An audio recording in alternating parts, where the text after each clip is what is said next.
राज्यातील बहुप्रतीक्षित स्थानिक स्वराज्य संस्थांच्या निवडणुकांची तारीख नुकतीच निवडणूक आयोगाने जाहीर केली।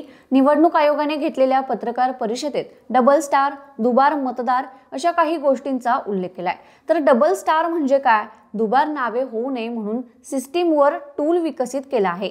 प्रभागात संभाव्य दुबार मतदारांसमोर डबल स्टार आला आहे। ज्याच्या नावापुढे स्टार आला आहे तो कोणत्या प्रभागात आणि कुठे मतदान करेल याची माहिती संबंधित अधिकारी पाहिल।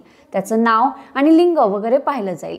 ज्या मतदान केंद्रात ऑप्शन दिला आहे तिथे मतदान करता येईल, पण इतर ठिकाणी करता येणार नाही।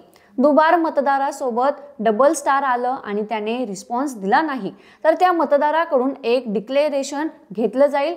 कुठल्याही मतदान केंद्रावर मतदान केलं नाही असं लिहून घेतलं जाईल। या मतदान केंद्रानंतर दुसरीकडे मतदान करणार नाही असं त्याच्याकडून लिहून घेतलं जाईल असं निवडणूक आयोगाने सांगितलं आहे।